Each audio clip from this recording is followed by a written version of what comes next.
The Victorian era took place from 1837 to 1901 in the United Kingdom. It got its namesake from the ruler at the time, Queen Victoria. The era is long gone, but modern imagination is fascinated by these particular times. It was the era of Jack the Ripper, the first industrial revolution, Charles Dickens, Charles Darwin, and much more. Modern imagination integrating with the bygone era often produces works of fiction and even fantasy. Video games love to combine the Victorian era with stories of eldritch horrors, werewolves, and vampires, in combination with the commonalities of famine, murder, and plague.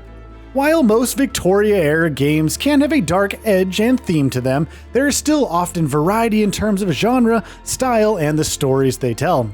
Hey there everyone, Geoffrey here, welcome to Game Rant. In this video, I'll be showcasing 10 unique games that take place in the Victorian era that are worth checking out, so let's dive into the list.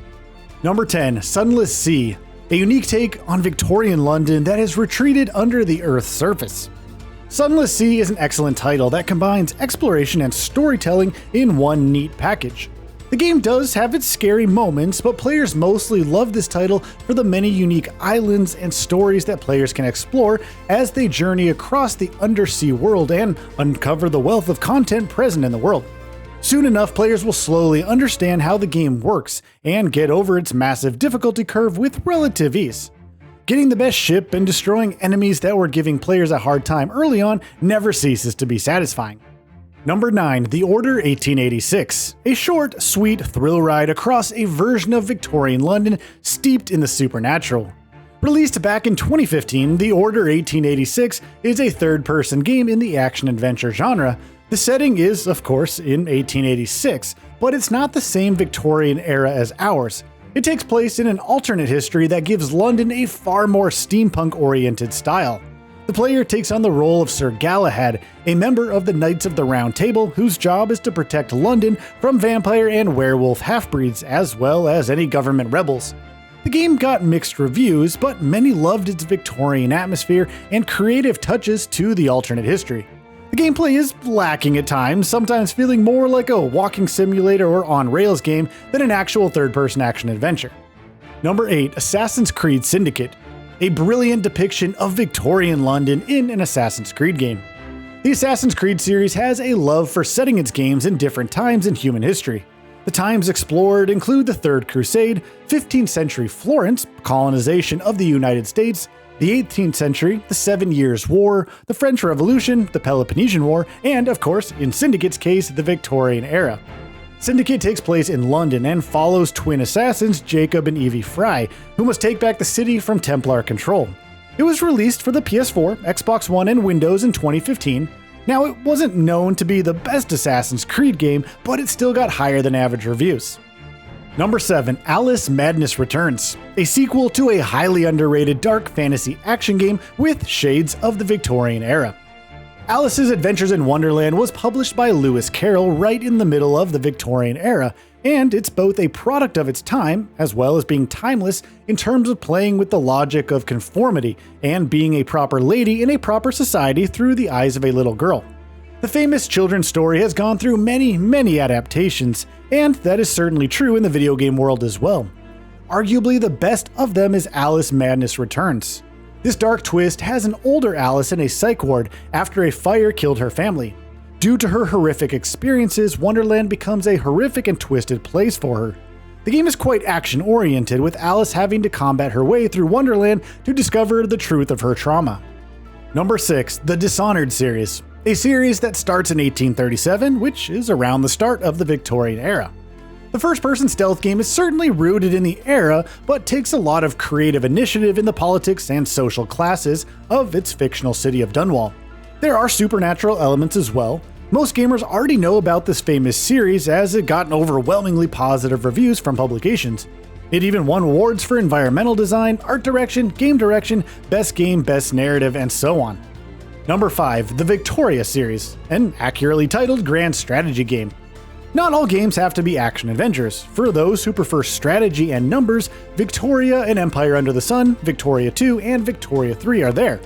The first title was released in 2003, the second in 2010, and the third in 2022. The base games cover every year of the Victorian era. However, the game is not for everyone. It got mixed reviews for its steep learning curve.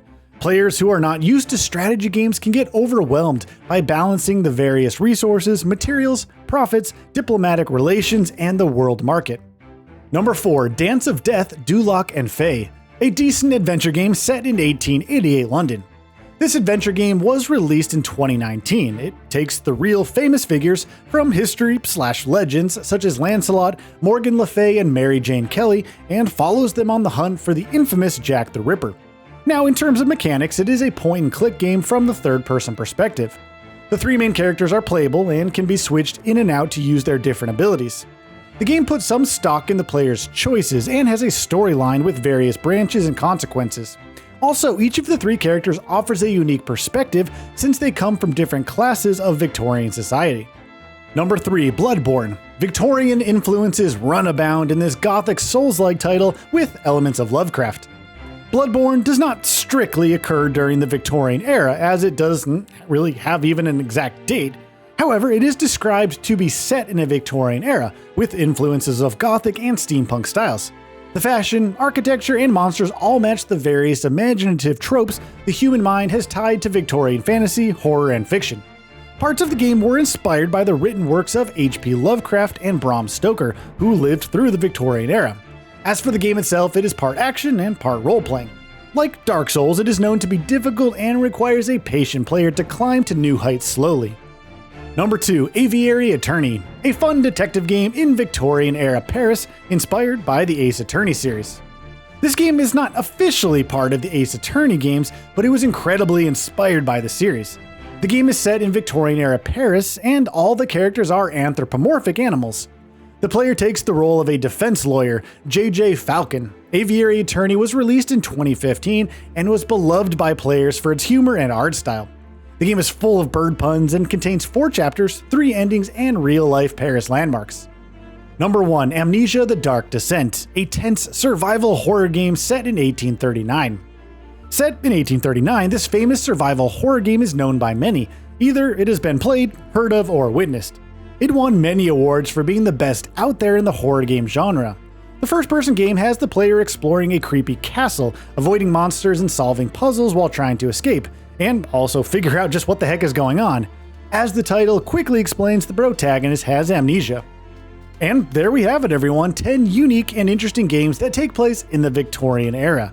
Thank you so much for watching this video from Game Rant. Be sure to check out all sorts of other top-notch gaming content, including more lists, news, reviews, guides, originals, and so much more right here on Game Rant. Have a truly wonderful and happy day, everyone. We'll see you in the next video. Bye-bye.